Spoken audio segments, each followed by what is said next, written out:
Good afternoon and welcome to our post-game women's basketball press conference. We will start the press conference with an opening statement from head coach Amy Wright. Then we'll open it up to questions for coach, along with student athletes Lovely Saunier and Michael Richards.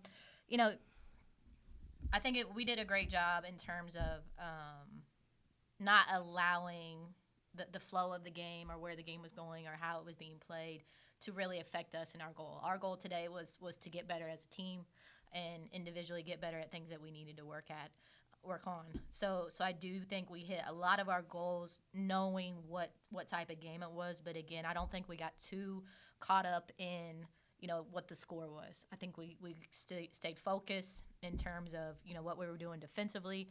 I think we stayed focused in terms of what we were doing offensively. So, kudos to these young women for putting on their hard hat, so to speak, and going to work.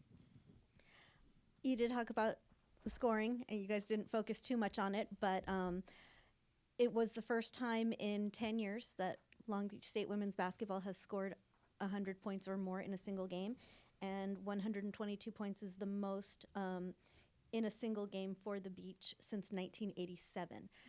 When you guys hear, and this is for all three of you, but when you guys hear records like that, numbers like that, things from 1987 being dropped, how does that make you guys feel that you're leaving your mark on this program? We'll go in order. We'll go right to left. Wait, can you ask the question one more time? When you hear things about records being broken, high-scoring games like this where you're scoring more points than anyone else has scored here since 1987, how does that make you feel? I could say, in the start of it, it's like a nervous feeling because it feels like we have to go in the game with a chip on our shoulder, because we have to basically live up to what the old Beaches used to do. So I can say it's kind of a nervous feeling when you first get into it, but once it's all in action, it's just basketball, honestly. I think it's a great stepping stone, in terms of, that's where we want to be. We talked about hanging banners, and we got to look at their banners every day that they've already hung in the 80s, and them coming around, Joan coming around, Cindy coming around, continually every game. I think that's great for our young women to kind of feel that and be around it. So it does. It's meaningful. It's the style of play that we want to play.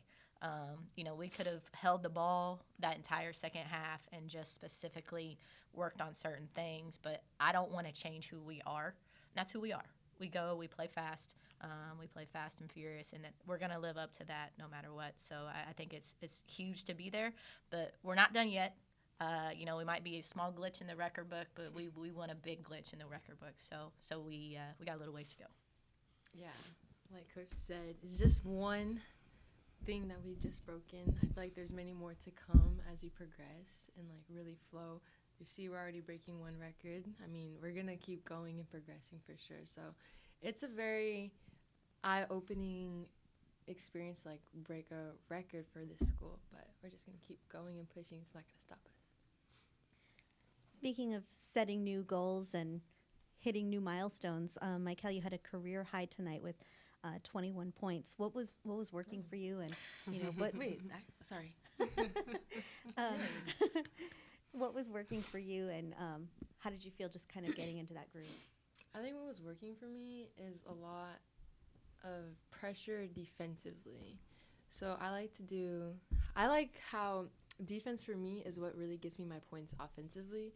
So you see, I'm always on the ball, always there, getting points, rebounding, doing that types of stuff and everything. So, Now, Coach, what's the strategy behind scheduling teams like Bethesda?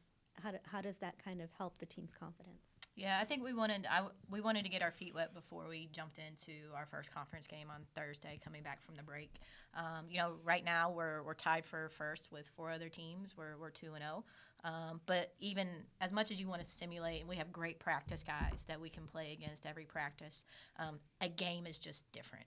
And so I definitely wanted to get our feet wet. Didn't know it would be this big a discrepancy, but I'm glad that we were able to, get some game reps, get some game speed. They did some good things. We couldn't stop number 5. you know, and so that's going to be part of, you know, us getting better. How do we handle somebody that can score on all three levels and just do it better as a team? So it's, you know, it's definitely worth it. But again, just want to get a game rep, a game feel before we jumped into Thursday with the Big West. Now, Lovely, you guys have already started conference play, and then you took a little bit of a break to go into non-conference play, and now you're going back into conference play. Does that change any type of attitudes or thinking, the way the team goes into games, or what does that kind of do for you guys? I say it changes our attitude. One thing I tell the team constantly, that conference is different. That's where it matters. So getting a taste of what conference is like, or what's it's like in the beginning, and then kind of getting the feel of non-conference games again, it will prep us for conference as a whole coming up. So I do think it's a completely different situation, and we need to like attack that differently than non-conference. Thank you, ladies. All right. Thank you, guys. Thank you.